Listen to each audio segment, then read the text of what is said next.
Hebrews. This is Prophets of Awakening. This is our Sabbath class, the 17th of June, 2023. We're going to be dealing with has Esau been judged in the scriptures? You have a lot of people saying that Esau has already been judged in the scriptures, and he's no longer part of prophecy. He's been taken out of prophecy by the Creator and Lord of hosts. That's what we're going to deal with for discussion. Okay, for those that don't know, you can go to our YouTube channel, Prophets of Awakening, and check out our videos. We got a lot of information in these videos, and they will connect dots for you and lead you to the truth of the Holy Scriptures. And if you like what you're hearing and receiving through these videos, I'm asking you to like, share, and subscribe to the channel. Okay, and for those that feel the need to support the channel, you can do it through our Cash App at the bottom of the screen. We got a PayPal too also. So with that being said, we're gonna this is a non-Messianic channel, and by that being non-Messianic, we mean that we only deal with the Old Testament, so-called Book of Remembrance, and the Torah, which is the first 5 books of the Old Testament, which are the books of the law that was given to Moses by the Lord of hosts. Shalom and welcome to Prophets of Awakening, and welcome to our Sabbath class. Okay, we're gonna do our normal, which is a moment of silence for the Creator and for our Redeemer, and we're gonna do a Sabbath prayer, read the Psalms, we're gonna do some current events, with a little need to know information, and some Q&A. Okay, then we'll go into our discussion. Has Esau been judged in the scriptures?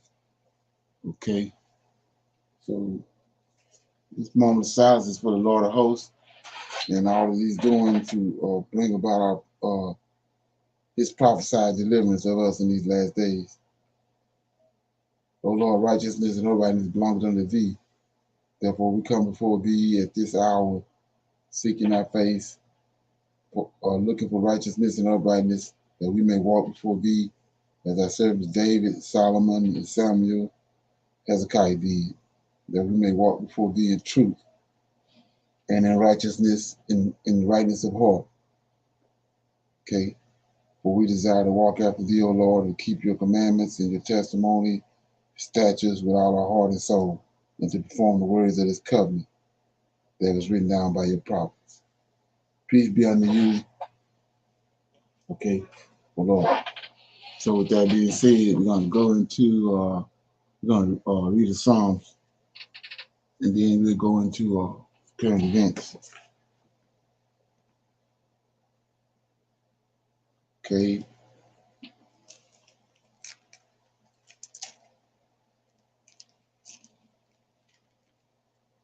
I'm going to read Psalm 10.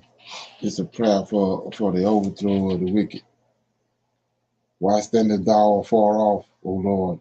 Why hidest thyself in times of trouble? The wicked in his pride doeth persecute the poor. Let them be taken in the devices that they have imagined. For the wicked boasteth of his heart's desire, and blessed the covenant whom the Lord abhorreth. The wicked, through the pride of his countenance, will not seek after God. God is not in all his thoughts. His ways are always grievous. Thy judgments are far above out of his sight. As for all his enemies, he puffeth at them. He hath said in his heart, I shall not be moved, for I shall never be in adversity. His mouth is full of cursings and deceit and fraud. Under his tongue is mischief and vanity. He sitteth in the lurking places of the villages. In the secret places doeth he murder the innocent. His eyes are privately set against the poor. He lieth in the way in wait secretly as a lion in his den. He lieth in wait to catch the poor. He do catch the poor when he draweth him into his net. He croucheth and humbleth himself, that the poor may fall by his strong ones. He hath said in his heart, God hath forgotten. He hideth his face. He will never see it. Arise, O Lord, O God, and lift up thy hand. Forget not the humble. Wherefore doeth the wicked contempt God. He hath said in his heart, thou wilt not require it. Thou hast seen it, but thou beholdest mischief and spite to requite it with thy hand. The poor cometh, committeth himself unto thee. Thou art the helper of the fatherless. Break down the arm of the wicked and evil man, and the evil man. Seek out his wickedness till thou find none. The Lord is king forever and ever. The heathens are perished out of his land. Lord, thou hast heard the desires of the humble. Thou wilt prepare their hearts. Thou wilt cause thine ear to hear, to judge the fatherless and the oppressed, that the man of the earth may no more be oppressed. Okay. So at the gate right there, to me, 1617 is a lot of Israelites today that's waking up. I think they kind of, in a way, struggling with this. But 16 says, the Lord is king forever, and the heathens are perished out of the land. Then 17, Lord, thou hast heard the desires of the humble. Thou wilt prepare their hearts, and thou will cause their ear to hear. So he's going to prepare your heart for the things that's coming. And not only that, you're not going to not get the information that you need to understand him, to get a better understanding of him and to be drawn nearer into him. So it's not our responsibility. He's telling you right here, David telling us the Lord has heard the desires of the humble, and then he will prepare their hearts, and then he will cause their ear to hear. So there's some of the things that as Israelites now in 2003, you got to get past. That's something that you have to lock in, in your heart and mind, and then walk off, leave it alone, because he's going to do what he said he's going to do. And we see that in our forefathers. Okay, I saw something else at the beginning of this song. This is,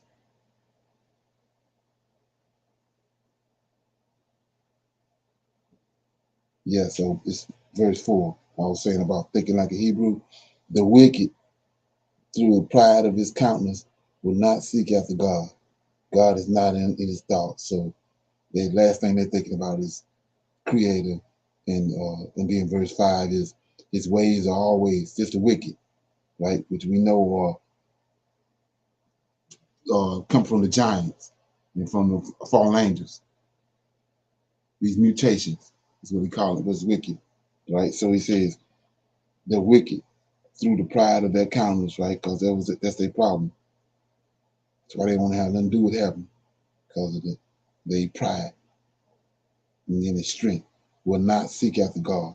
God is not in their thoughts. It's the last thing they're thinking about. 5, his ways are always grievous. Thy judgments are far above out of his sight. As for all his enemies, he puffeth at them. So Most High judgments, they don't give a damn about the Most High judgments. So you say, what are you talking about?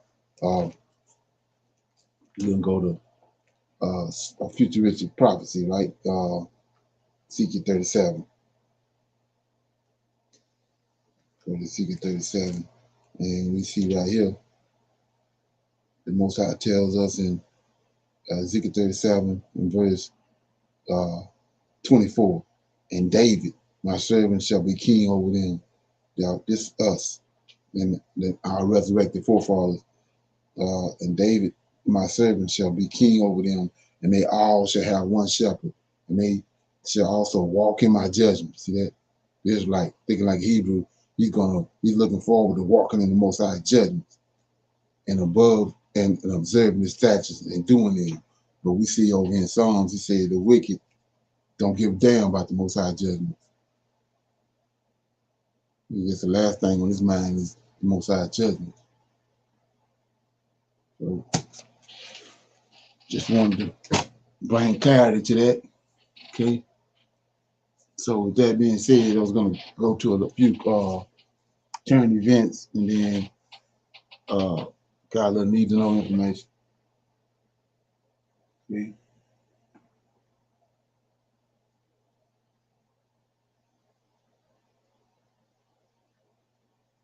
My name is Shannon Knight, and I own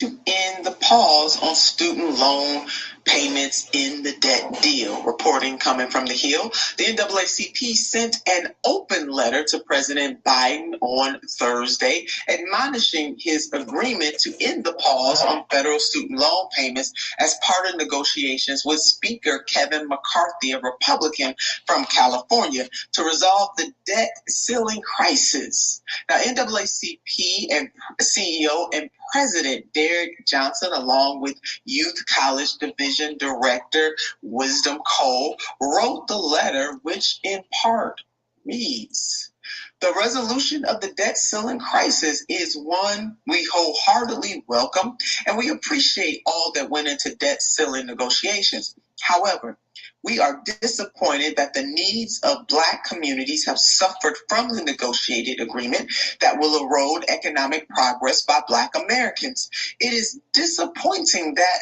the narrowing the racial wealth gap was not given a higher priority." Again, part of this letter from the NAACP president and the director for the Division of Youth, Winston Cole. And how did the White House respond? Well, by releasing this backwards statement. Let's put some of that up.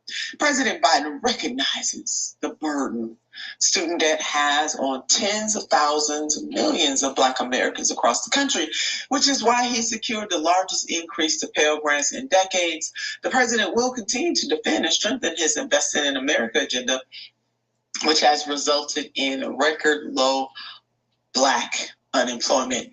WTF. This is such a slap in the face to even utter such a response, ignoring the realities of Black student loan borrowers. But yet this president and this administration did this in a very cavalier manner, because this is the same attitude they had when he was running in 2020. Many of you may remember when none other than Charlemagne the God on the Breakfast Club asked the president a question about the environment, about Black people, about, what was happening, that this is the same man who said that if you have to figure out whether you're for me or Trump, you ain't Black. This response is really that same kind of response, just perked up a little bit, just fashioned a little differently. Black and African American college graduates owe an average of $25,000 more in student loan debt than white college graduates. 4 years after graduation, Black students owe an average of 188% more than white students borrowed. And this chart right here lays it out for you. Monthly student loan payments by race. And you have for the Black community, $250, white community, $201. This is average. $239 for Hispanics, $240 for Asians, $217 for American Indian / Alaskan Native, and $155 for 2 or more races. So, Jessica, for me, this administration is just a little too casual with the Black community for my taste, given the fact that the Black community, among any other demographic within the Democratic voting base, is the loyalist voting base. Yeah, and this has always been an issue that's been about race. I remember it was the Reagan administration. I wasn't around then, but I have read that it was the Reagan administration that was very uncomfortable at the idea of African American students going to college. They were also very uncomfortable, their words exactly, that members of the working class would become educated. They called that dangerous, someone in Reagan's cabinet who is in the realm of higher education. So they very deliberately wanted to make it more exclusive. It used to be free for kids to obtain higher education if they went to a public institution, a public university. And so what happened was they started to increasingly make it more expensive. They cut spending when it came to giving money to public schools. This was especially a problem during the 2008 financial crisis, when we saw less federal funding going towards states and states not spending that money on public universities. We also saw younger people sheltering by going into college instead of entering a really bad labor market that was collapsed thanks to Wall Street and people running our economy not in the interest of everyday working people. And so what did bankers do? They found a way to get rich off of this mess that they created and offer not only have the rise of for-profit colleges and the skyrocketing of tuition, but let's now indebt these students for life and earn interest off of it and earn a bunch of money off of servicing these loans on behalf of the government. Instead, we've just... Okay. Any comments on that? So they sent a letter, the NAACP sent a letter to Biden yesterday saying that, they're not down with the agreement he made in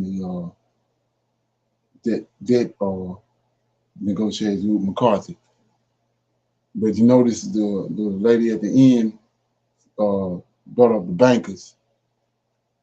So we see who behind it. And this is the reason why I chose this topic was the fact that, like I said, a lot of people don't even know it, but they have written themselves out of the scriptures.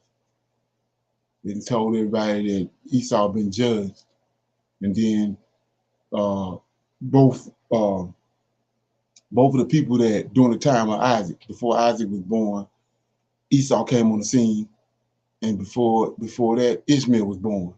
So when the angel of the Lord came to the Lord of hosts came to Abraham in Genesis 18, he told him that you're gonna have a son.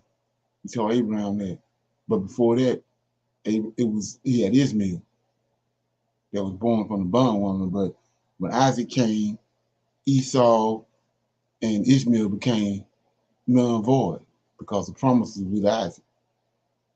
And so, like I said, after that happened, Esau and Ishmael ended up coming together. One of Esau's sons, matter of fact, Esau himself married one of Ishmael's daughters. And that's a whole nother race of people right there. So all this stuff came into play when we thinking that Esau and his descendants was done away with. They tell you that they was judged, but they the very ones, because we don't know this, they the very ones that's reaping all the benefits off us, and the very ones that then skewed our knowledge of who we are. They're around us, but they gave us another take on them. And that's what I'll be doing later on in the discussion, is uncovering who they are. Because they right there, they right around you. They haven't gone nowhere. They part of prophecy. All the way up to the very end. Okay? And here go another example right here. This is need to know information. Okay?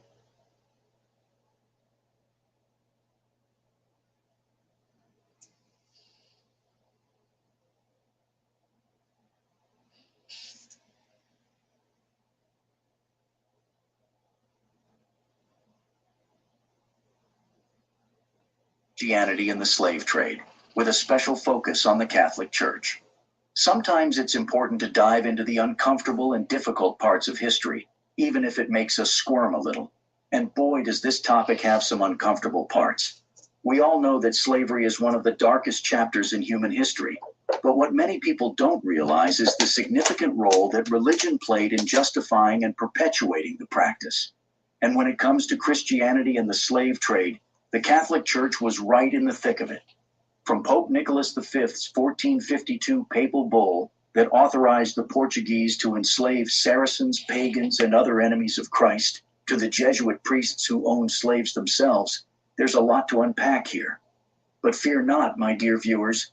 We'll take a look at the history, theology, and the human impact of Christianity's involvement in the slave trade, all while keeping it light and, hopefully, entertaining.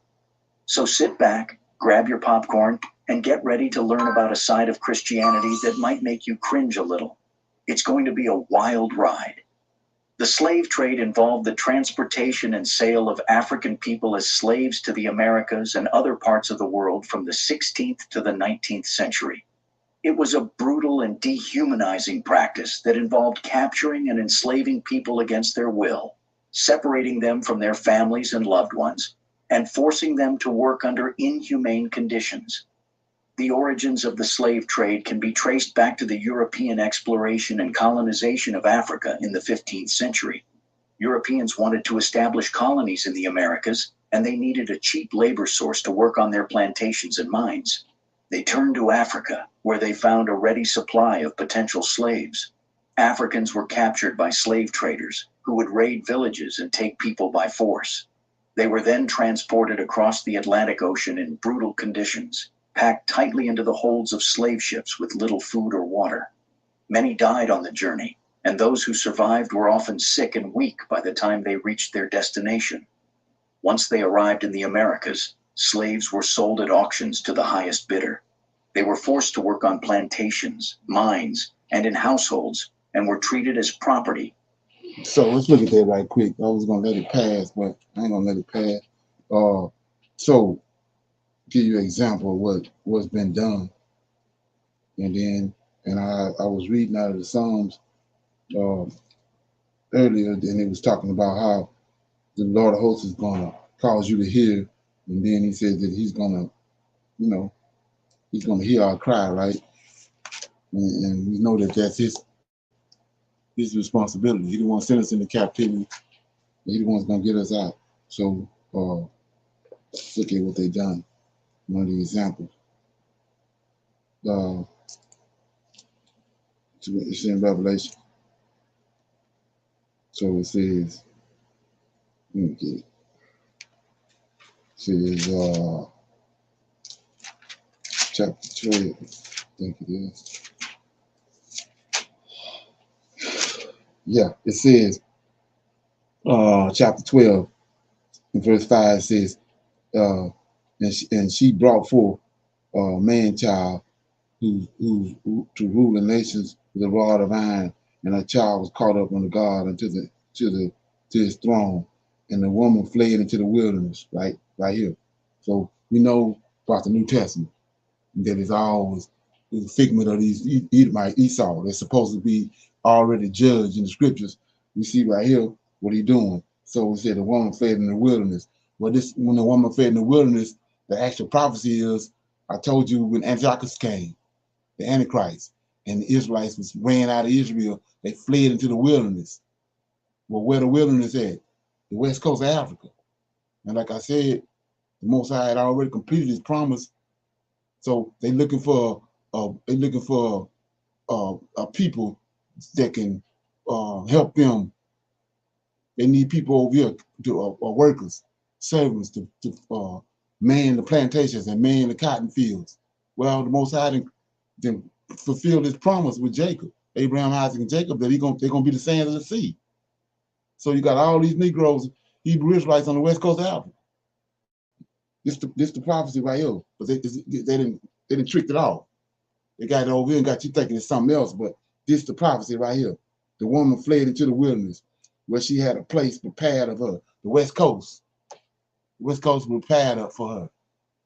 So the other part of that is the Pope that made this decree in the sixth Pope Nicholas. He's from Esau. That's Edomite. So where is Esau at?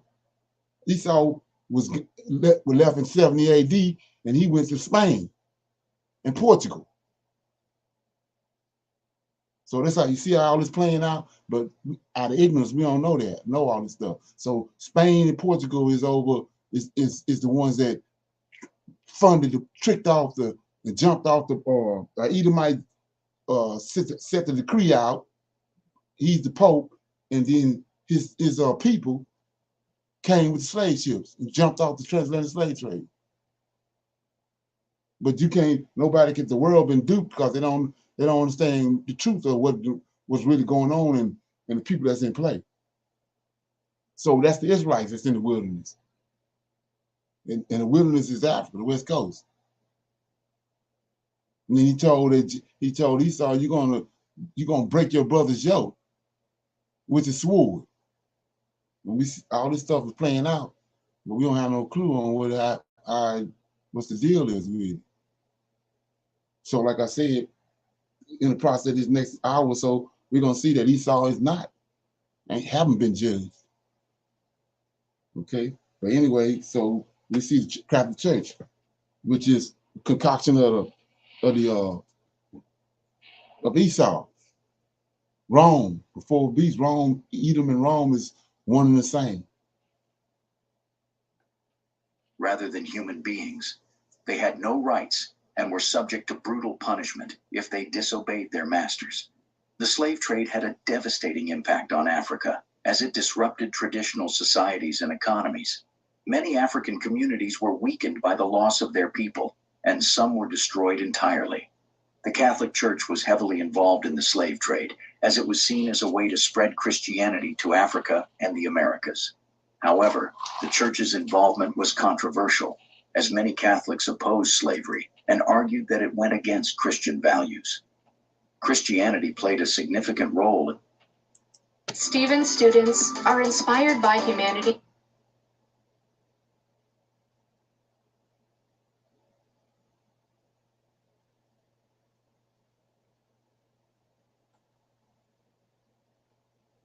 Slave trade, with many Christian leaders and institutions supporting and profiting from the practice.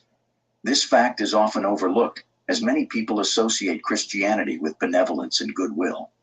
However, the reality is that many Christian leaders and institutions were complicit in the slave trade, and it is important to understand their role in this dark chapter of history. One of the most notable Christian institutions involved in the slave trade was the Catholic Church. While the Church did condemn the slave trade in the 15th century, this condemnation was not always enforced, and many Catholic leaders continued to own slaves and profit from the trade. The Church also played a role in justifying the slave trade, with some Church leaders arguing that it was a necessary evil to bring Christianity to Africa. The role of the Catholic Church in the transatlantic slave trade is a complex and controversial topic. The Catholic Church was one of the most powerful institutions in the world during the era of the slave trade, and its involvement in this system of human trafficking has been the subject of much debate and scrutiny. While some argue that the Catholic Church was complicit in the slave trade, others maintain that the Church actively worked to end it. One of the most significant roles the Catholic Church played in the slave trade was its involvement in the colonization of the Americas. The Church played a significant role in the Spanish and Portuguese colonization of the Americas, which Spanish and Portuguese. Yeah.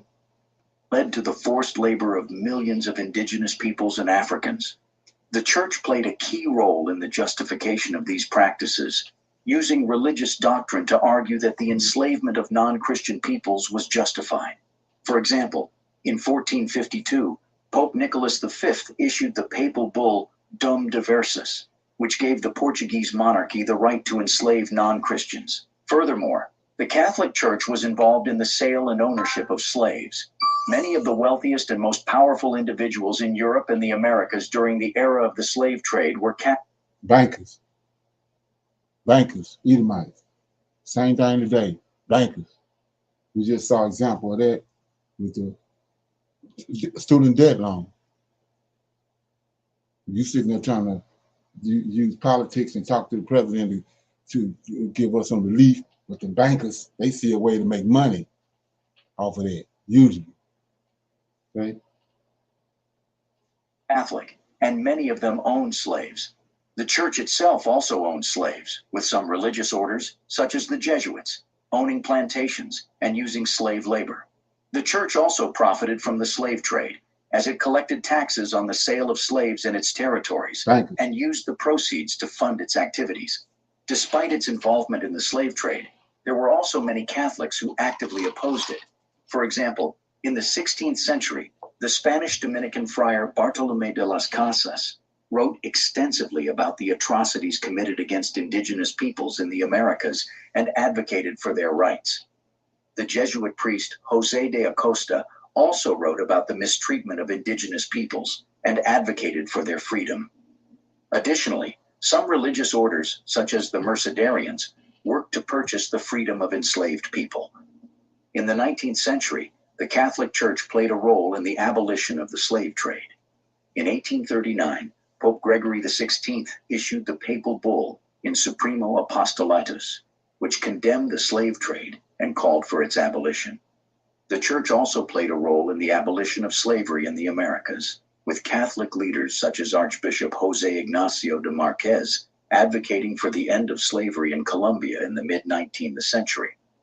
However, it is important to note that the church's involvement in the slave trade and slavery had a lasting impact on the people affected by it. The legacy of slavery can still be seen today, with many people of African descent facing discrimination and inequality. The church has acknowledged its role in the slave trade and has apologized for its actions, but there is still much work to be done to address the lasting impacts of slavery. Protestantism was also complicit in the slave trade, with many Protestant leaders owning slaves and investing in the trade.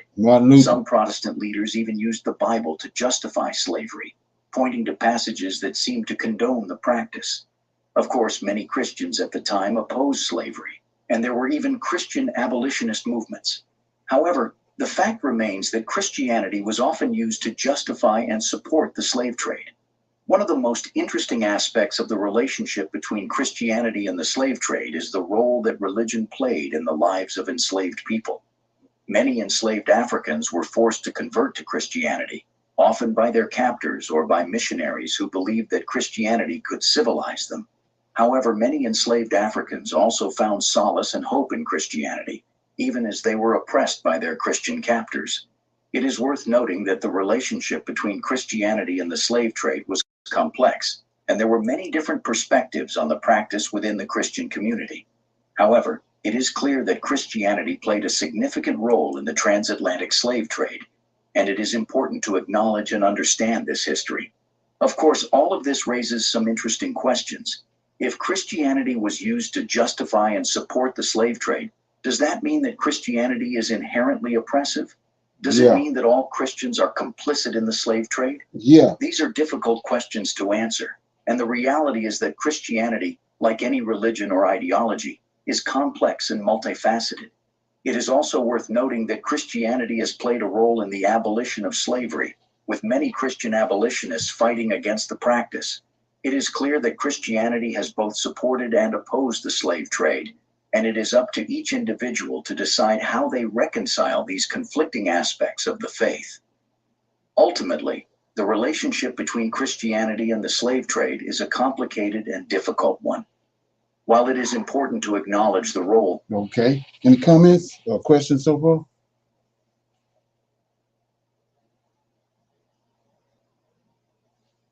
Okay, yeah, so at the end right there, that's the major problem right today. What so many people don't understand is when you hear me saying it, you know, that the genius of Esau, people don't understand that. He do that. I mean, the whole objective of Christianity was when you figure out where did they get it from? They got it from our forefathers out of the Old Testament. So what purpose is it serving? It's got us, we throwed off. We don't know who the hell we are. He didn't hid himself in the scriptures, and not only have he hid his own self out of the scriptures, but you're not reading it right because you're not looking at who Esau really is, and then when you're reading the scriptures, you're not seeing who you are. It's just recently, last 4 or 5 years, people, you start finding out who you are as an Israelite. You've been reading the Bible all the time, but you didn't see yourself in it because he didn't hid it. So it's the same thing with the look at the Constitution. They want you to think that now you got people hollering about the Constitution did something for us. No, hell no, it didn't do nothing. It was designed for just what it done. Just like Christianity, it's even though you sitting there saying this and that about it, it's a positive to it. No, it's doing what it was designed to do, and it's still doing that. Christianity is nothing about Christianity that's in the text in the New Testament to wake your ass up. That's its purpose. So it ain't nothing good about it. But Esau, he's tricking you off. Look at the NAACP. Who founded the NAACP? Edomites. But they got some take on it like that NAACP is good. It ain't good. He said he's gonna put a yoke of iron around your neck, and then after he destroy you, you're gonna take it off. That's one of the ways right there. There ain't shit good about the NAACP. There ain't nothing good about Christianity. Ain't shit good about Jesus. But he tricked our minds off. We ain't thinking like Hebrews, and then we thinking it's something good about it. When it ain't nothing good about it. That's how he operates. He's slowly destroying us every day, and because of that. Because you're still trying to find some kind of other take. You're not looking at it as it's wicked as hell. And it's wicked as hell. It's doing its job. The whole time you sitting there fumbling with it, your great grandmama, you, and the descendants coming, you started fumbling with it when it's wicked as hell. That's how you gotta look at it. And everything you do is doing the banking system, putting the bank in your neighborhood. Most High hate banks.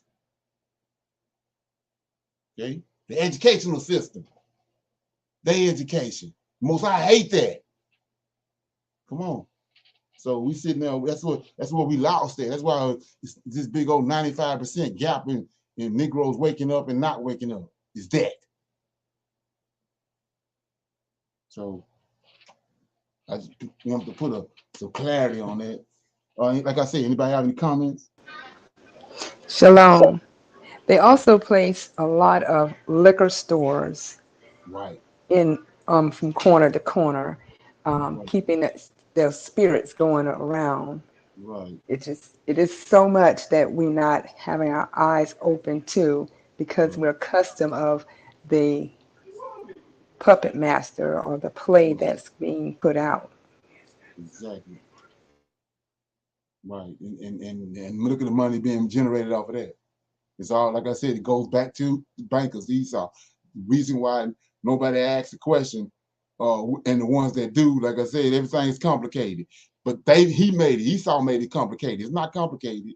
So you why you would ask the question, why you say banks ain't good? Because of Esau concocted them. He's making he the one making all the money off of the banking system. He the one making all the money, like I said, when you start talking about alcohol and being put in our neighborhoods, these payday loans. Esau behind it. When you trace it down, it's him in that all aspects. It's him. But he got you thinking, and he hoodwinked the people that you're looking forward to that's supposed to be leaders, telling you, giving you his information that he done gave them. Shalom. Yes, sir. And again, it's saying, be the lender, not the borrow. So he's Right. flipping that all around for you to Mm-hmm. continue to borrow, borrow, borrow. Right. And he making sure you're gonna borrow because he keeping everything away from you. You have no means to progress. Constantly trying to cut you off. And so yeah, that's what that is all about. And like I said, it's and then I take a couple of little token people and sit them up there as if they done progress. But that's part of the plan. Like I said, he's over here. I mean, just imagine all our forefathers. The Most High said they was like the sands of the sea when they came on across us in the West Coast. And for 100 years, just say 100 years passed, all the people you transported back and forth, the insurance money you had on the ships, all this money you done made after 100 years then you come back and say, now you're trying to fight against abolishing it. Hell, you got $300 trillion in the bank. Now you say, now after 100 years, you're trying to act like as if you're trying to cut it off. You see it every 4 years. You don't give a damn about what the black folks doing until election year. Then all of a sudden, now you're trying to do something. What the hell happened when you first got in, the first 3 years? And then you got Negroes supposed to be educated. They go on falling for the same okey dog shit every time. It's over and over again. There's no way we get out of this unless the Lord of hosts come back. That's the only way we're gonna get out of it. We've been duped. Whereas you might have 1 or 2 brothers that's waking up, but you got hundreds of thousands of them that's believing that. And they ain't going, and they talking against the one that's awakened. So, like I said, it's him. It's his responsibility. That's another thing we're doing. We're putting too much weight on our own back when he already told us in the scriptures what he's gonna do. It's his responsibility. We his people. So he's the one. Yes, sir. Okay. Yes, sir. Yeah. Anybody else got any questions, comments? So we see we waking up. You know, it's inevitable. They can't stop it. So check this out. So here now all of a sudden, like I said before, after 100 years of transporting people, slaves, selling cotton and selling tobacco and corn for 100 years, you got all this money, and now you want to try to do something about it. So now that we waking up, here they come with this bullshit right here. And you can't fall for it.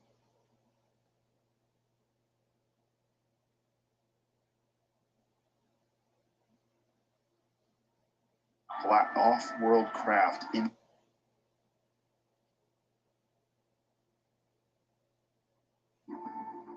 quite a number. You're kidding. No.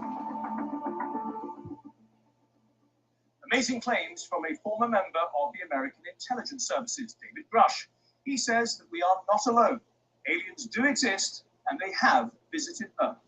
The US government has hard evidence, he says, in the form of several spacecraft and even alien bodies. He claims the US government has been hiding all of this from the public as part of a sophisticated disinformation campaign.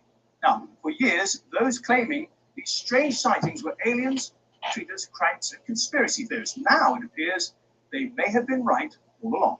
You are saying to the human race, for the first time, an official intelligence representative at a high level from the US government is saying publicly, we are not alone. We're definitely not alone. UFOs exist. The U.S. government found quite a number of them, and they are indeed of non-human origin.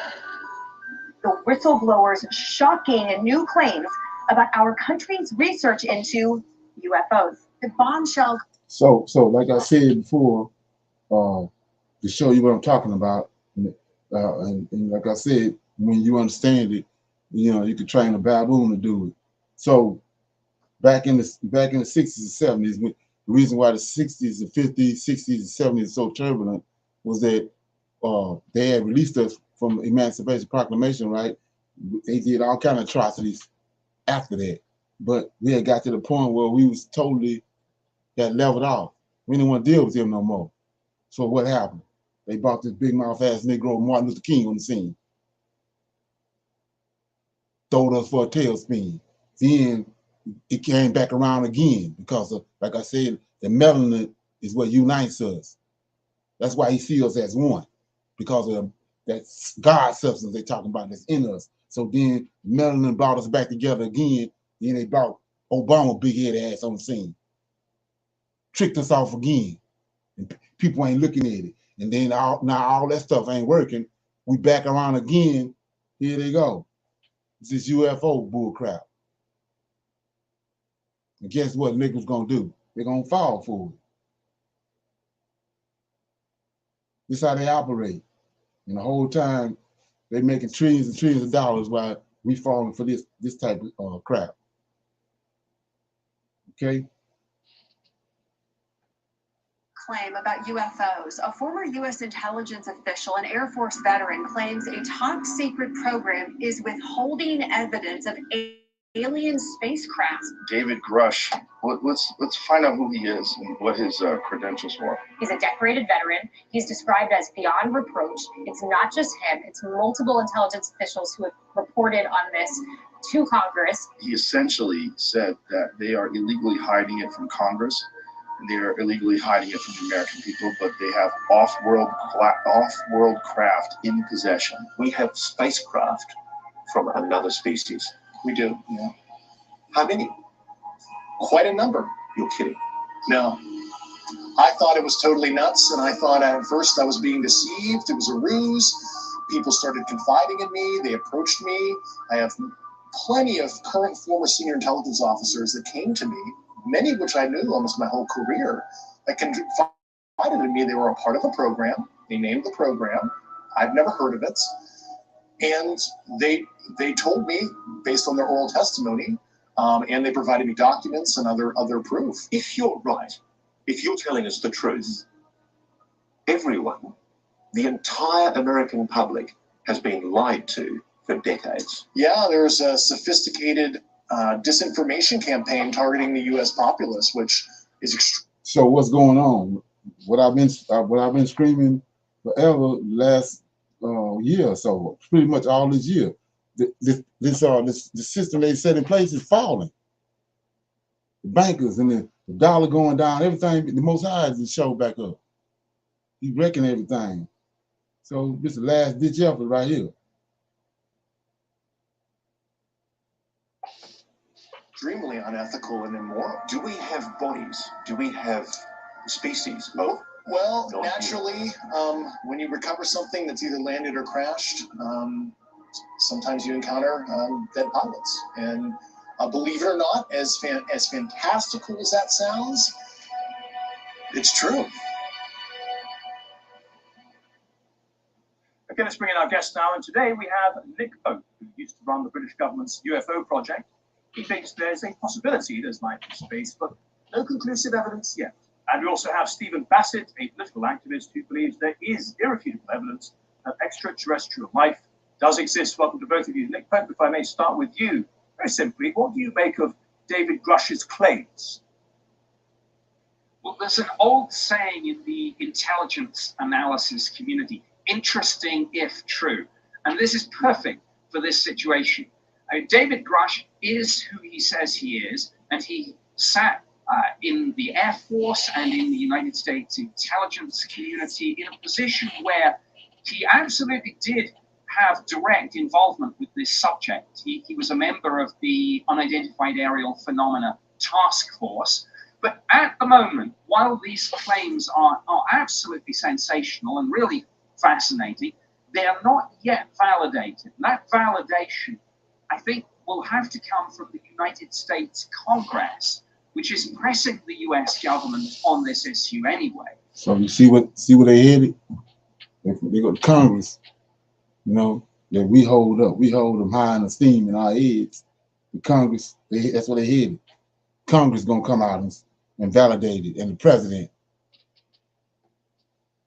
So David Grush's claims are simply going to fit in alongside some other claims which have been received, and the intelligence committees in Congress, identifications and hoaxes, some secret prototype aircraft. I don't rule out the possibility that some might be extraterrestrial. The skeptics have to be right every time. The believers only need to be right once. I hope it's true, but I don't know that it's true. Nick, thank you for that.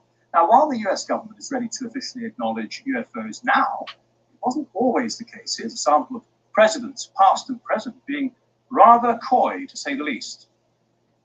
The truth is that when I came into office, I asked, right? I was like, all right, is there the lab somewhere where we're keeping the alien specimens in spaceship? They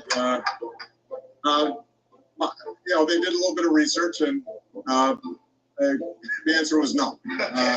We made every attempt to find out everything about Roswell.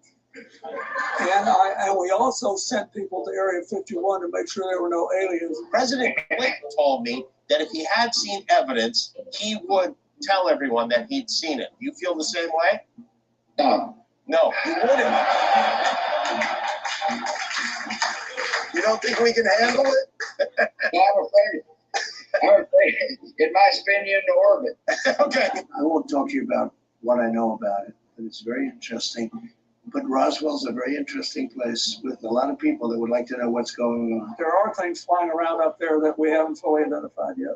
Pilots have come in and they said, and these are pilots that are not pilots that are into that particular world, but we have had people saying that they've seen things. Did you look? Did you see? Did you explore? I can't reveal anything. Oh, really? Because President Clinton said he did go right in and he did check and there was nothing. Well, you know, that's what we're instructed to say. President Obama says that there is footage and records of objects in the skies, these unidentified aerial phenomena, and he says we don't know exactly what they are. What do you think that it is? I would ask him again. Thank you. I see them just from a selection of the presidents there. Why do you think they're so reticent on this subject, and do you think they'll ever change? Absolutely. Let me be very clear. Every single president since Truman has known there's an extraterrestrial presence engaging us. We know that because of Roswell. Roswell was a crash vehicle. We obtained bodies dead and one living. So we've always known the policy, the national security policy, which was cemented in the Robertson panel in 1953, is that this will be embargoed from the American people for national security reasons. Deeply classified. And so every president who came into office, one way or another, understood that, was told that, and therefore they're reticent. Very briefly. Okay. So, any comments on that? Yes, sir. Shalom. What I see, what brings to my mind is that by them issuing out the fact of the UFOs and everything, AI and Elon Musk, they're making these robot things. They're gonna, I'm thinking, present them to everyone as that they are what they found on those alien ships that came down, those UFO ships, and just start placing them in different states and just start saying that that's them. Okay. That's what I'm getting from it, because the way they're going to go to Congress about it, and if Congress says it, then everyone is going to believe it. It's not just a YouTuber or any other hack out there. They're going to believe Congress. Exactly. Right. The white man. Okay. Anybody else? Yes, shalom, everyone. I was reading an article and watching a video earlier this week on this, where they are really forming a nonprofit group for the pilots that are so-called seeing these UFOs, right? And they're calling them pilot whistleblowers. Okay. You know, which is strange to me, where they're saying that these pilots need more support when they are seeing these unidentified, objects, So yeah, again, they just rolling out any and everything. And really it's on the uptick, really. That's all you see. Yeah. Right. They're the ones that are orchestrating. Just like, that's what I mean about how they operate. They the ones bring stuff on the scene. I mean, like I said, Martin Luther King, they brought him on the scene. They started putting him in different places. People started hearing him speak and all that, and then they built him up. And they ain't nothing new. They built Obama up. All of a sudden, they put him. He get a spot to do the speech at the Democratic Party. Yapping, running it off at the mouth. Next thing you know, the media putting his speech all over the place. That's how he came on the scene. And then within you know, 2 to 6 months, he was, you know, he was one of the nominees for president. That's how they operate. Nobody knows nothing about him, but all of a sudden, your soul and who you are as a person is you riding off of that. And they've been doing that over and over again. This ain't nothing new. But anyway, that if you wanted to see that whole video, because it's about 30 minutes, it's president to reveal aliens and UFOs this summer. Again, they give you, it says here's why. So it's a reason why they're gonna do it. And we know the reason. This place is headed downhill. The dollar's about going away, and they trying to, you know, divert our attention. We waking up, right? So it's so much they know that we don't even know. Okay, so with that being said, we're going to go into the topic, which is has Esau been judged? And so the scripture I want to go to, that I notice a lot of these so-called mega pastors and rabbis and everybody else use to brainwash us with is in Obadiah, right? I'm going to go to it. It says, Obadiah, it's only one chapter in Obadiah. It says, the ultimate supremacy is Israel ultimate triumph, right? Started verse 17. But upon Mount Zion shall be deliverance, and there shall be holiness, and the house of Jacob shall possess their possessions, and the house of Jacob shall be a fire, and the house of Joseph a flame, and the house of Esau stubble, and they shall kindle in them and devour them, and there shall not be any remaining of the house of Esau, for the Lord has spoken it. So the thing is, they're saying that this didn't happen already. This prophecy didn't happen, taking place, and Esau would have been judged, and none of the house of Esau is remaining. I was in a conversation on a Clubhouse with some so-called Hebrew Israelites, and come to find out they constantly going back and forth dealing with these Edomites and not understanding who they are and the depth of the deception. And they believe, they didn't told them that this prophecy didn't already happen, and it happened right here, back in the day when they came out of Babylon. But we know that's a lie from the pits of hell. And one of the examples, I got two examples. And one of them is Ebus, a Caesarea. That's an Edomite. That's a Jew. He was at the council. He the one presided over the council in Nicaea. For Constantine. He the brain behind Constantine. Constantine just like Bush. Bush was an idiot. But them Edomites behind the scenes dictating everything. All these presidents, these Edomites, the one behind the scenes dictating everything. They just the figurehead. They done blowed up and got him sitting up there. But so this guy Ebus of Caesarea was behind the council of Nicaea. And them Edomites that was in Alexandria that concocted the New Testament. They the one brought Constantine on the scene. Constantine himself is an Edomite. So he behind the scenes. Hitler, fast forward, was the Edomite. So how in the hell is they're saying none remain of the house of Esau when Sister Ebus is an Edomite. Herod Edomite. Julius Caesar Edomite. So that's the depth of the deception. And like I said, these so-called people that they done raised up for us that we're looking up to, that got us in that state of mind. Right. It's like going to Vietnam.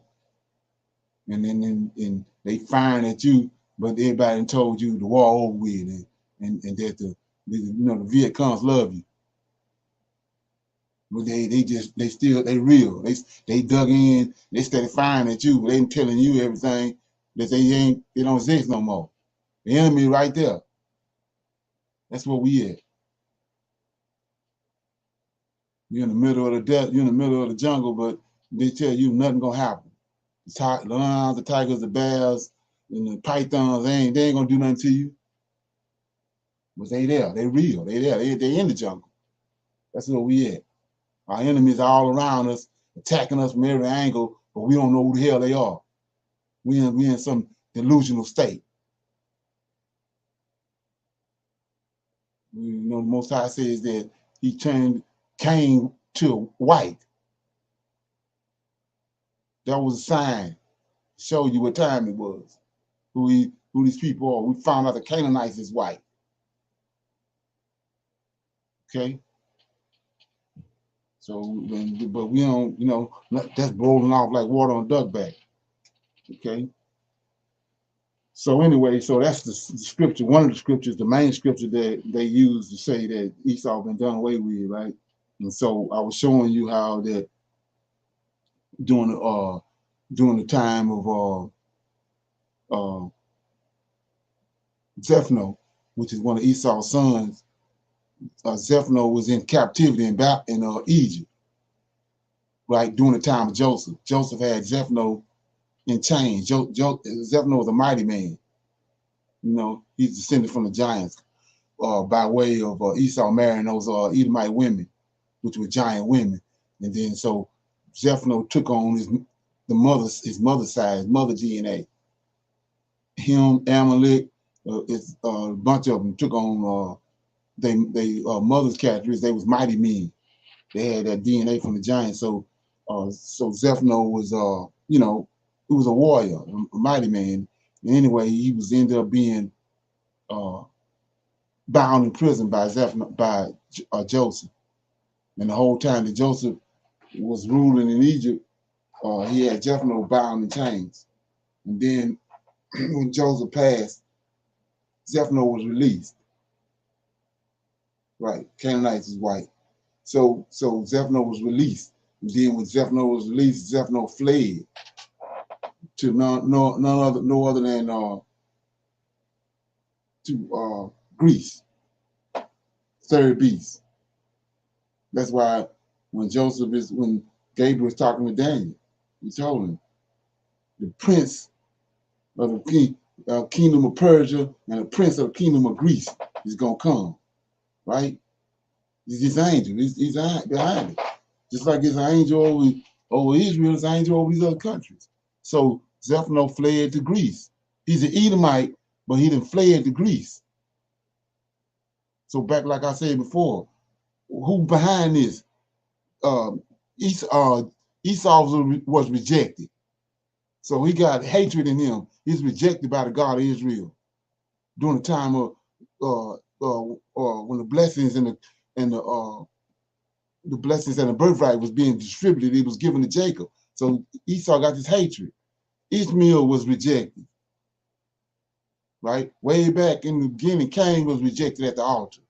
So this prince that's over them, he bringing Esau and Japhet, Gentiles together. That's how they merged. Esau ended up over in Greece. And then so Alexandria is from Zephno. That's the only reason the Greeks came to the Middle East. They came, the Greeks ain't got no reason to come to the Middle East. No, it's the head that's over them. Zephno lineage is running the Edomites. Is running the Gentiles. And they come to the Middle East. The hatred that they have. And so like I said before, the Bible tells you who was fueling Cain's anger. Serpent. Satan would come to him. We saw that in the book of Adam and Eve. So the same thing going on with that situation. It's being orchestrated. It's a prince over Greece. It's a prince over Medes and Persia. It's a prince over the Romans, so the Edomites. And they're still in operation. But we've been brainwashed. We're not operating within that with that understanding. And that's how we get skinned alive, because we don't understand it. We're trying to make something nice out of it instead of looking at it for what it is. Yeah, so I see where I'm gonna read that. I'm gonna read it right quick. And like I said, these are things that need to be known. And you know, where we at now as Israel, Hebrew Israelites, it pretty much is basic. But this is Psalms 83, right? Okay, and Psalms 83 tells the story of our situation and identifies who our enemies are. But you have so many people that go to Psalms 83, but you know, it ain't really. I don't think it's really registering what's going on with that. But I'm gonna read it. So it lists our enemies, right? Psalms 83 says, okay, it says Psalms 83 is a psalm of Asaph, right? So Asaph is like the lead singer, which is a Levite for David. David was a psalmist, just like Asaph was. They was poetic and they sung and they played musical instruments. So it says, keep not silent, O God, hold not thy peace, and be not still, O God, for lo thy enemies, right? So this would you your ears should perk up and your hair should stand up on your head. It says, for lo thy enemies make a tumult, and they that hate thee have lifted up the head. You want to know who these people are. They have taken crafty counsel against our people and have consulted against our hidden ones. They have said, come and let us cut them off from being a nation, right? So it's a process. If you're going to cut us off, when we got a culture and a heritage, we got our forefathers, prophets, and all this and prophecies that's on us, then if somebody want to do away with that, you want to know who they are. So it says that the name of Israel may no more be in remembrance. Well, they have consulted together in one consent, and they are all confederate against the tabernacle of Edom. Right? We know he's rejected by our God. Edom was rejected by our God. And the Ishmaelites, Ishmael was rejected because of Isaac. Moab was rejected by Lord of Hosts. And the Hagarenes, Gebal, Ammon was rejected. Amalek came from Esau. He's the first of the nations. The Philistines came from the Canaanites. They was rejected. So all these people right here that are enemies, it got a perpetual hatred for us. They somewhere down the line, they forefathers or their fathers encountered our God of Israel and they was rejected. They was spurned. That's where all this hatred come from. That we dealing with, but we ignorant to the fact of who these people are and why is the hatred the way it is. We're not understanding it. And that's one of the reasons why I chose to. I dealt with this before on certain videos, but come back and do a recap on it. So let me play this right here because this is I think this is pretty informative information right here. So this is who is Esau in the scriptures? Let someone play. Irvin Bible Dictionary. All right. This is the definition of Herod. Herod converted over to the Israelites' religion and started calling himself a Jew. So Herod in the New Testament. Keep that in mind. He was a convert. Like it says in the book of Esther, it says many of the people of the land became Jews. So Herod, it says Herod, Idonian rulers of Palestine. It says land started with Antipater. That's his father. So let's look at that. So go to the Maccabees. Like I was saying before, people they want to say, your information off. You throw it off. Like I just said about Martin Luther King.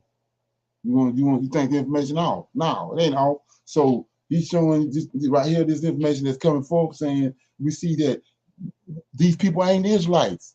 I told you the Israelites have been left. They fled into the wilderness just like they took that precept from and stuck it over in the Revelations. But it comes out of the book of Daniel. They fled into the wilderness. Antiochus came. The Antichrist came, and we was ran out of the land. And these people right here during the time of Antiochus, they became Jews. A vacuum was opened up when the Most High ran us out. So then they came in and filled the void. And so it can only be Esau. He knows our history. He was raised by our forefather, Abraham. There was only one person that would fill the void. And they came in. But it wasn't in 70 AD. It was in 143 BC. That was them. Fill the void in 143 BC. That's them in the history you read and all the way to 70 AD. And then it didn't stop there. They went to Spain and Portugal. Well, who behind the transatlantic slave trade? Spain and Portugal. Okay.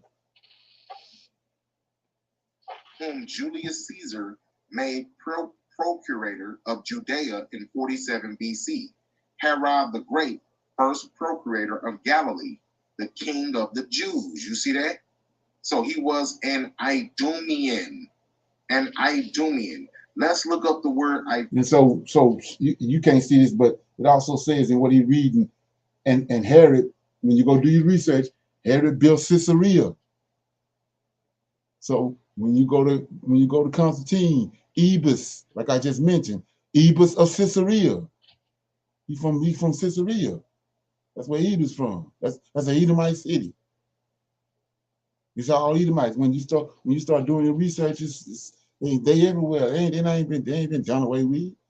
That's a part of their trick. Okay, they put everything that Jesus said in red, and then you believe it.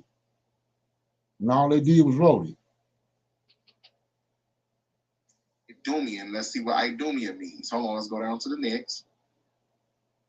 Oh, wow. He's been looking for an insight in that data.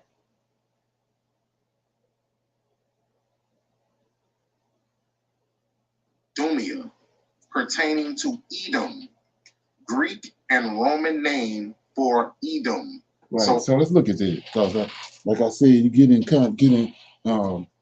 conversations with people on these different platforms, and you break that word down. Edom. Let's look at it. That's in Ezekiel 35. Like I said, Esau got curses on him. I'm not going to go into it. You can read it, but the curses, Esau got curses on him, and they similar to the ones in Deuteronomy 28. And the curses that's on Esau is in Ezekiel 35. And that's how these Edomites are able to pass to the point where they got the world food, because of people looking at the curses that's on him being played out, but not knowing that the Israelites fled back in 143 BC, thinking they the Edomites, thinking that they the Israelites. But Esau got curses on him too. And they right here in 35. But my point is to deal with this word Edom. Edom, it says, let me get it.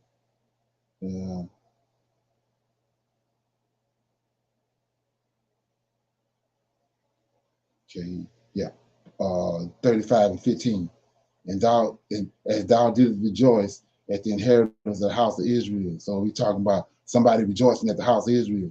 So the house of Israel got to be done away with. The only way for them to rejoice over the house of Israel is that Israel had to be judged, and then Israel had to be displaced.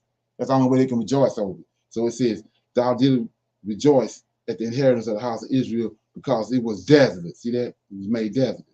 143 BC. So will I do unto thee, thou shalt be desolate, O Mount Seir, and all Edom. So I'm telling them that they're Edomites. But they say, no, they ain't Edomites. But here it is. You can't Edom is associated with Mount Seir. Mount Seir is associated with Esau. But they want to say, no, that ain't what that word means. Well, so like I said before, you're going to stay in the dark. Until you get the revelation on that, you're going to stay in the dark. Okay? So anyway, let's go. Idumea, Edom is the same people. Right. Now let's get another book. This book is called Classical Biblical Baby Names by Judith Tropia. All right? And this is the definition of Esau. At the bottom here, it says, of interest, according to the commentaries on Hebrew scripture, Esau is considered a significant character in world history and the forefather of the Roman Empire. You see that? Right. Rome. So he the forefather of the Roman Empire, but he been exterminated out of scriptures. The Most High exterminated him out of scriptures way back in Obadiah. You see how significant that is? Okay. Edom. Okay. These are white people. That's who Edom is. All right, watch this. Now let's get this other book. This book is called Picture History of Jewish Civilization. Now I want to point out something. I think I paid about $500 for this book. If you find this book there you go again. It's Esau. That's cheaper or cheap in the 200s or $100 or $80, buy it. This is one of the best books you're gonna find when it comes to the Israelites. I promise you that. It's got archaeology of Israelites in the book. Were they black people with afros? It's in the book. It shows Israelite slaves with chains on their neck and all of it. Shows everything. All right? But watch this. It says Babylonian Jewry. It says during the generations in which the Romans succeeded in dimming the glow of the Jewish center in Palestine, Babylonian Jewry was well off. There were neither conversions nor plunder there, and neither Greece, Byzantine, nor Edom, Rome ruled them. You see that? They call Edom Rome right here. Edom and Rome is the same people. Exactly. Now we're going to read from this book right here by Charles Weisman called Who is Esau, Edom? We're going to be reading on page 11. Watch this. It says, there is an abundance of ancient place names in the Ukraine and Poland, which derive from Khazar or Zid. See that? Ukraine. See that? No, the average person would never associate Ukraine with nothing. And so I told you how they got a agenda. They want to rule the world in this day and time from Jerusalem for 1,000 years. That's what you see them trying to. That's what they're orchestrating. All this finagling around the Road and Belt Initiative and all that. Esau behind that. He got a Chinese face on it. It's a whore that's controlling everything. If Jacob ain't ruling, Esau ruling. But nobody sees Esau nowhere. But he there. You just don't know who the hell he is. Because he hid himself from the scriptures. Okay? Jew. As the Khazars left their homeland in Khazaria and migrated north and west, they lost their name and became known as Jews. Right. They left Ukraine. Their Yiddish language and alphabet is not that of the Israelites, Phoenician, Greek style, but an amalgamation of Aramaic, medieval German, Slavic, and Russian dialects. You see that? It says the best historical evidence therefore shows that the Jews, talking about the Jews that is over in the land of Israel, right. It says the Jews are not descendant directly from the Israelites of the Bible, but derive much of their ancestry from the Khazars and other people of Turkish Asiatic blood. The Khazars are also of Edomite stock, and both stocks make up the present-day Jews. You see that? Both, they make up the present-day Jews. It says the Idumeans, Edomites, were made Jews, and a Turkish people, Khazars, were mainly Jews in South Russia. You see that? What 7 empires did we read about in the book of Revelation?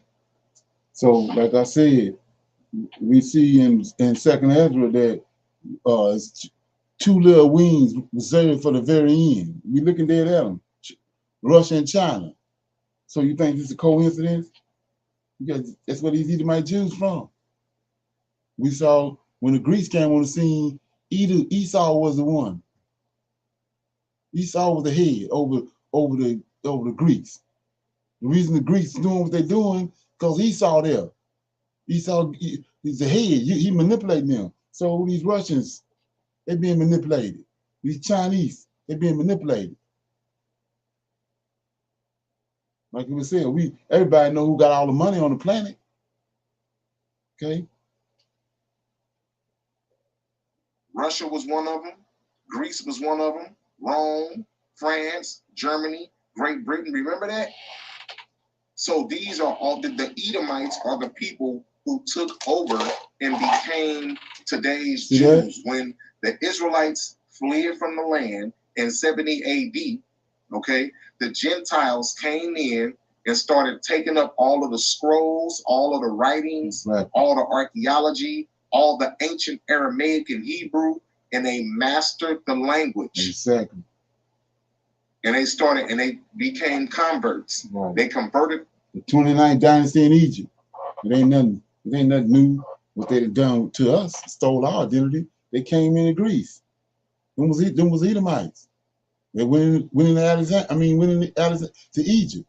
Stole Egyptian language. Started putting weeds with braids in their head like they was Egyptians. Cleopatra Edomite. It ain't nothing new. We see them over in Europe today. The European Jew. They didn't intermingle with the Europeans and stole their identity. Somebody had something to say? Yes, sir. Shalom. I think starting out, it shapeshift into that way of, so one would have to believe them because they're the same identity as them, but they're not them. So that's how they overcome and took over each one of the races by shapeshifting into being, to look as if they were part of that race. Right.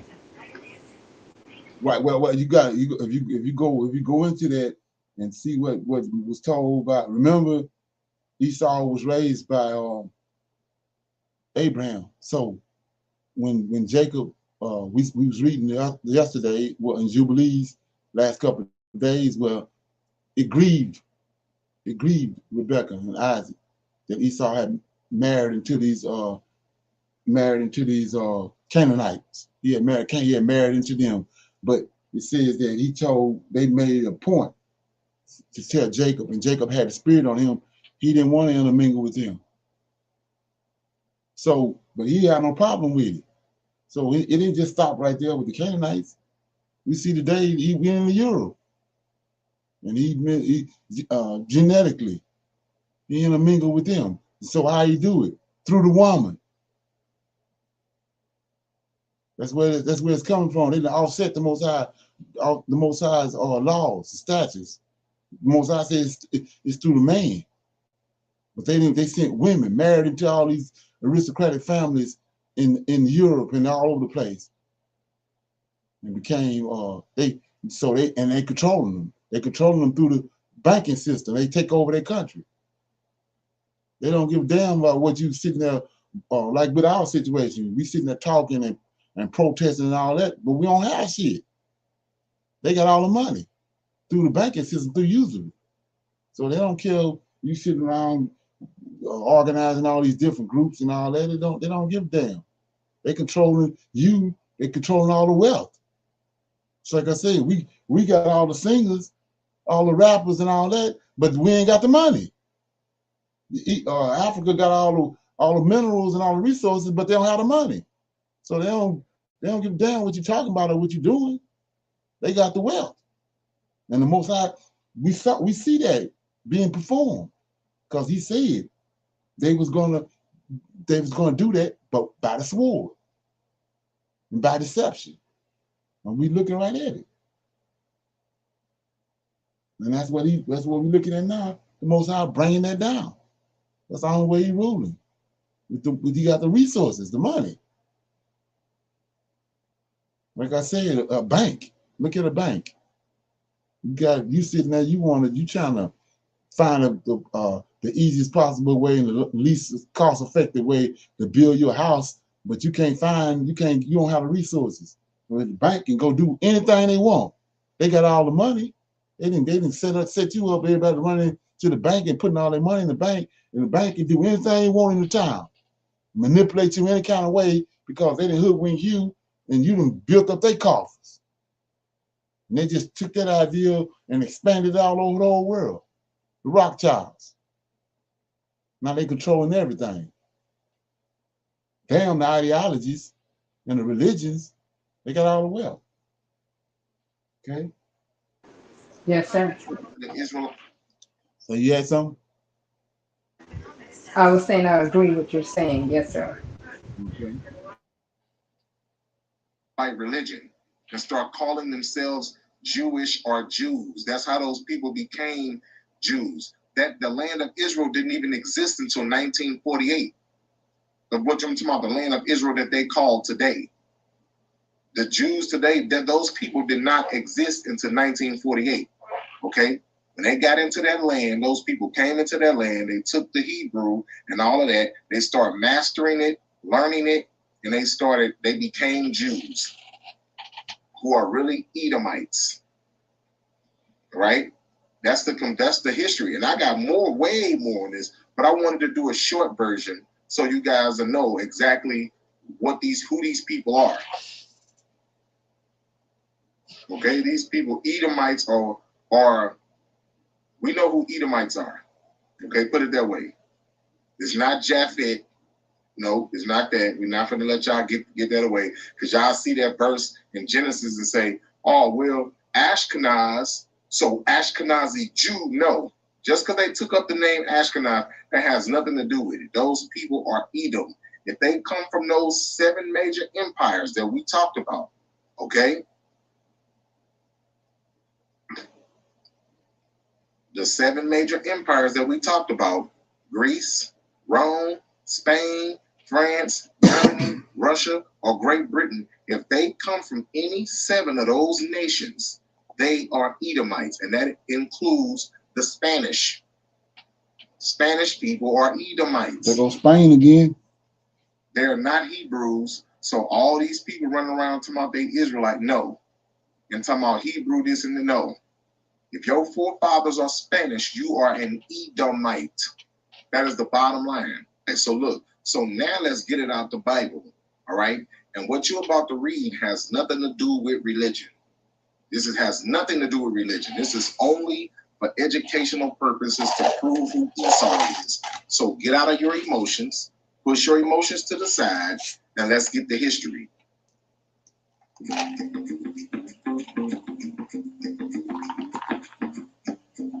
Oh,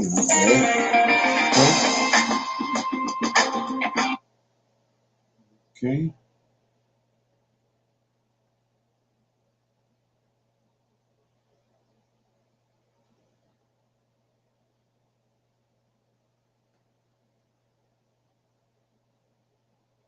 To pay close attention, follow and listen and be attentive. Revelation chapter 12 and verse 1. It says, and there appeared a great wonder in heaven, a woman clothed with the sun and moon under her feet, right, and upon her head a crown of 12 stars. So now let's deal with everything in the scripture. Let's go find out who this woman is in the scriptures. It says a woman clothed with the sun and moon under her feet. Let's find out who this woman is. Because you got to remember, the Bible is written, the book of Revelation is a book of similitudes. Okay. Meaning, when John of Revelation is speaking, he's speaking in riddle format. Okay. So he's using one story. Here we go again. He's telling you a story, but he's telling you in riddle format. He's not telling you straight out. He's doing it in puzzle format, because that's the way it has to be spoken, because it's not meant for everybody to understand. All right. So it says a woman clothed with the sun and moon under her feet. Let's find out who this woman is. Let's go to Jeremiah chapter 6 and verse 2. This is the book of Jeremiah chapter 6 and verse 2. It says, I have likened the daughter of Zion to a comely and delicate woman. You see that? God said, I compared the daughter of Zion, meaning the 12 tribes, to a comely and delicate woman. This is the woman that is referring to in Revelation chapter 12, verse 1. The woman is referring to the Israelites. That's why the Most High says, I am married unto you. He compares the Israelites to a woman. That's why he says, I am married unto you. Watch this. Let's go to Jeremiah chapter 3 and verse 14. Jeremiah chapter 3 and verse 14. It says, turn, O backsliding children, saith the Lord, for I am married unto you. You see that? So that's why the Most High compares the daughter of Zion to a comely and delicate woman, like we just read in Jeremiah 6 and 2.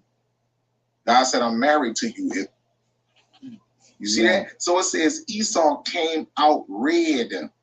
Why is it saying that? Because Esau had no pigmentation. You can see the blood forth through its skin, show forth through its skin. And he said he came out like a hairy garment. He was red. He was the only person called red, and he came out red, is what I'm saying. So now let's go deal with the dragon part. Let's go to Job chapter 30 and verse 29. This is the book of Job chapter 30 and verse 29. He says, I am a brother to dragons. You see that? Job is an Israelite. Job said, I'm a brother to dragons. So who is the brother to Israel? Esau. Jacob and Esau were brothers. Jacob is Israel. Esau is Edom. The Most High is giving you the clues right here on who Esau is, who that great red dragon is in the book of Revelation. He's telling you right here who came out red. Esau. Who is also the dragon? Esau. The Most High is giving it to you right here. All right, now let's go back to the book of Revelation. Revelation chapter 12 and verse 3. And there appeared another wonder in heaven, and behold, a great red dragon. Who was that red dragon? Esau, Edomites. It says a great red dragon having 7 heads and 10 horns and 7 crowns upon his head. So who was the 7 heads right here? It says having 7 heads.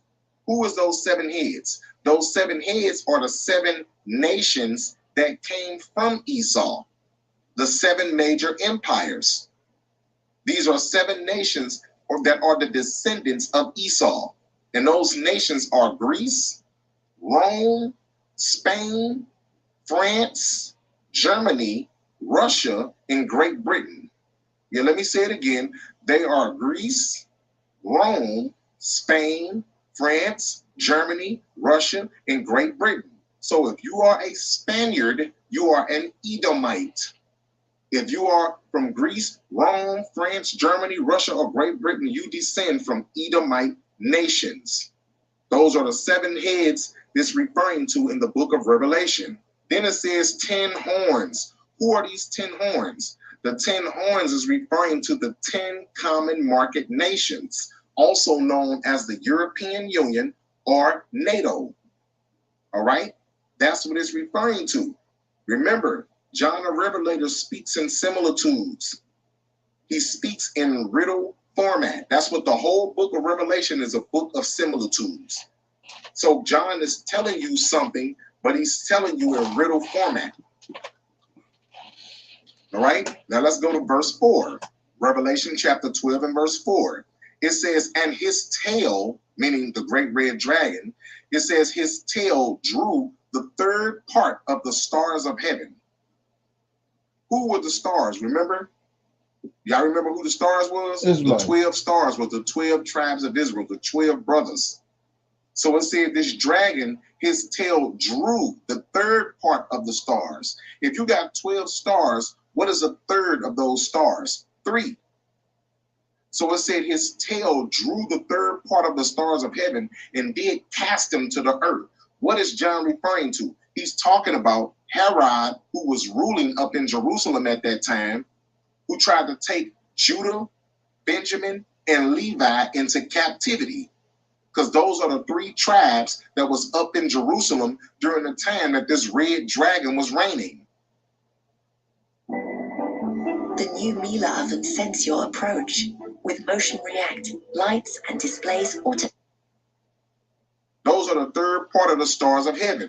Those are the 3 tribes that was in Jerusalem, and Herod tried to get and take them into captivity. That is why they fled over into West Africa. Okay. All right. It says, and the dragon stood before the woman, which was ready to be delivered, for to devour her child as soon as it was born. When did that happen? Think about this. When did this happen? It says the dragon stood before this woman, which was ready to be delivered, for to devour her child as soon as it was born. When did that happen? That happened with King Herod. King Herod ordered the death of baby Christ.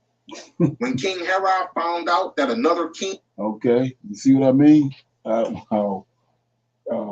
They get a revelation, but then, you know, they go back to JC. That's part of that. That's the genius of Esau, what I said, what he done. So, like I was saying before, you know, that was interesting, what he said about the 7 heads, which is the 7 descendants, sons of Jacob, and the 10 nations. But what he not looking at, he not understanding is who Jesus is compared to who David is. And then that verse been plucked from out of somewhere in the Old Testament and put in the Revelations. He's trying to make it fit in this where they got it at in Revelations, but that ain't where it's coming from. That Daniel prophesied that, right? And Daniel talking about it, Herod. But it's not. You can't compare. You can't take that from Revelations and go back there. You got to go and say and look at that's a prophecy. It's before. It's before Herod came. You can't prophesy about Herod after he came. So that's how that comes out of the book of Daniel. Okay, but anybody got comments on that? Any comments? So if you wanna listen to that, it's who is Esau in the Bible? You know, you want to check it out. It's the website, the channel is the research guy. You want to check it out? Thank you. Okay, yeah, because like I said before, that's where we at right now. We waking up, but Esau got triggers in there that gonna keep you, you know, right. We know we ain't nowhere in hell. JC is Messiah. That's crazy. Shalom. Yes, sir. So as he was speaking, and he kept on referring to Revelations, that keeps whoever's listening into the New Testament, Right. and not going anywhere else. Right. And he out. Like I said, he got the revelation on breaking down the 4 beasts, but you got to look at when was that prophesied. It wasn't prophesied. John can't. How in the hell John gonna prophesy it? If it's talking about Herod, how can John prophesy it? It didn't come from John. It came from a source before that, which is Yes, none sir. of them. Right. So when you understand that, why as they say John saying it? Because of JC. John supposed to be one of his disciples. That's why, and that's what I mean by that's where the triggeration coming in at. You don't have an understanding of who the Messiah is, who the Redeemer is. So that's what he come up with.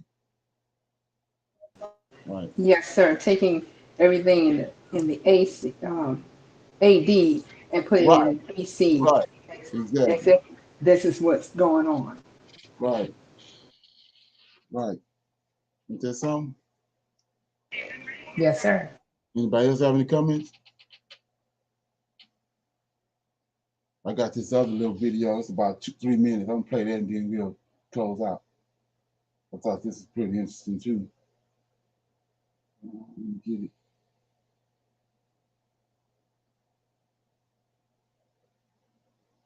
You know, these people is you know, they caught up in the New Testament, but it's some you can get some meat out of it.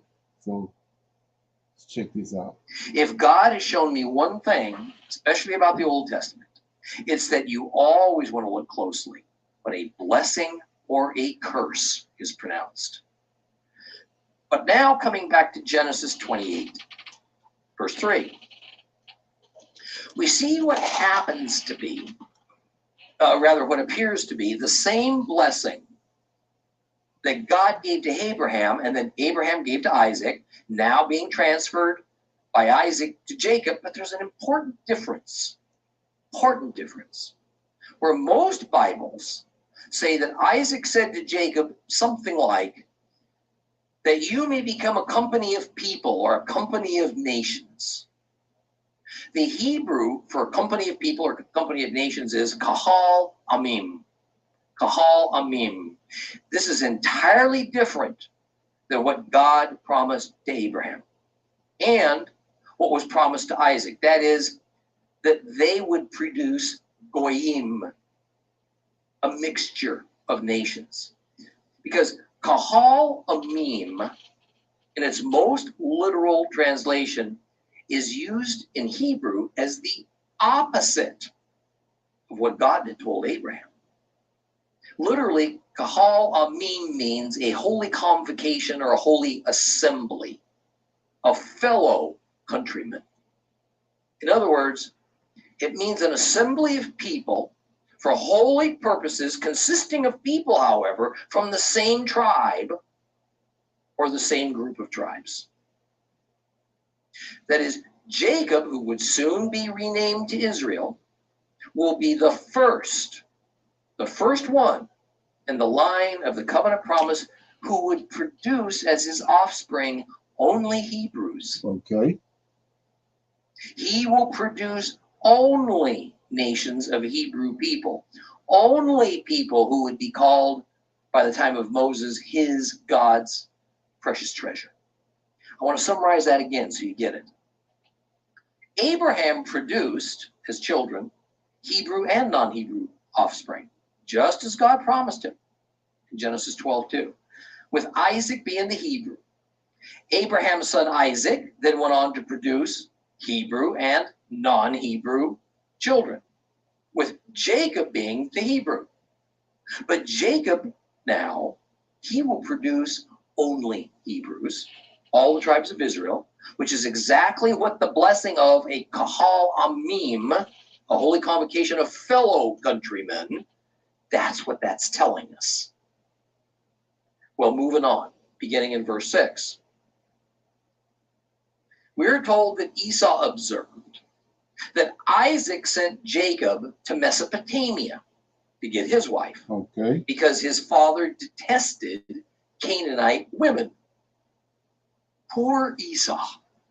He's already taken 2 Canaanite wives, which had greatly displeased his father, and now in a misguided, almost comical attempt to make amends, he goes to his father's brother's family, Esau's uncle Ishmael, the son that Abraham had sent away, and Esau takes now an Ishmaelite woman for a third wife. What a knucklehead. But as a matter of fact, as this event is told to us, its future effect is beyond calculation. Prophecy.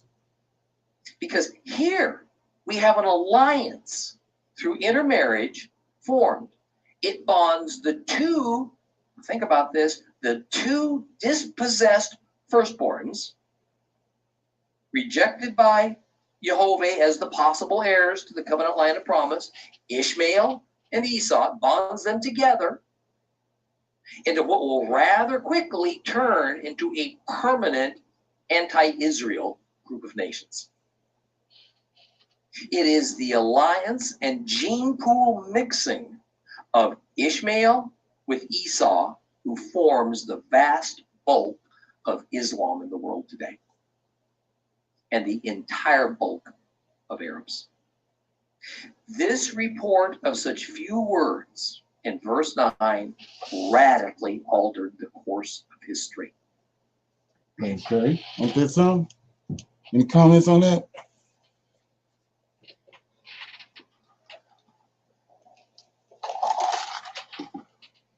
Anybody got any comments? No, sir. Okay, yes. I'm going to try to deal with this. Say, what's the name of the book? I mean, what book?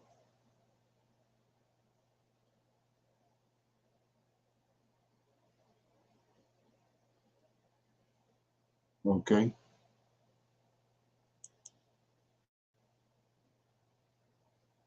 Okay. So with that being said, nobody have no comments or anything before we go? So like I had said, from Zephno, well, this is what a lot of people don't know. You got Julius Caesar. I told you about Ebers of Caesarea. You got Pope Nicholas, Hitler, you know, you got the bankers. All these people are Edomites, descended from Esau. And so, like I said, it kills the notion that Esau was judged back in Obadiah. That already happened. We're dealing with Esau, Israel's #1 arch enemy to this very day. And a matter of fact, let's look at another verse or precept before we even go, and you'll see in Isaiah, right quick, 66. We know this haven't happened yet. Isaiah 66 says, God, this is the future hope of Israel. And it says, thus says the Lord, the heavens is my throne, and the earth is my footstool. Where is the house that ye have built unto me? And where is the place of my rest? For all these things have my hands made, all those things have been, said the Lord. But to this man will I look, even to him that is poor and of a contrite spirit, and trembles at my word. He that killeth the ox is as if he slew a man. He that sacrifices a lamb as if he cut off a dog's neck. He that offered an oblation as if he offered swine's blood. And he that blesses an idol, yea, they have chosen their ways, and their soul delighteth in their abominations. Right? So this is what brought about the abomination of desolation. And then verse 4, I also will choose their desolations, and I will bring their fears upon them. So the fears he's bringing upon them is he's going to sack Jerusalem, tear down the temple, and run them out. That's what they always was afraid of. So it says, I also will choose their delusions, and I will bring their fears upon them. Because when I called, none did answer. When I spoke, they did not hear. But they did evil before mine eyes, and chose that which I delighted in. Then verse 5, where I was going, hear the word of the Lord, ye that tremble at your word, your brethren. See that? Your brethren, Esau, that hated you, that cast you out. Right here. That takes you to Daniel. Chapter 20, Daniel 9, 25, 26, especially 26. The prince that shall come was Antiochus, because they came back in Daniel 9, 25 and built the temple. But then right after that, the prince came and caused abomination and make it desolate as Antiochus. So it says, hear the word of the Lord, ye that tremble at his word, your brethren that hated you, that cast you out for my name's sake. Because they knew the Lord of hosts dwelled in Zion, so they wanted that place. So they cast Jacob out, and they became the posting as Israelites. And then it says, so let the Lord be glorified, but he shall appear to your joy. We know he ain't came back yet. So when he come back, we're gonna be joyful, and they shall be ashamed. So when he come back, they're gonna be ashamed. So that let you know they still here. They ain't been judged. Okay. So with that being said, that was Isaiah 66. I read verses 1 through 5. Okay. Okay, all right. Okay. Okay, so anybody got any more comments before we go? Anybody got anything to say?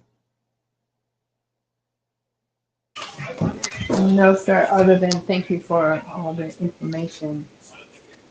Okay. Yeah. So I'm gonna say shalom, everybody, and we got our evening Sabbath class. Close out the Shabbat read at 6 o'clock. I'll see everybody again at 6. Shalom, everyone. All right. Shalom. All right.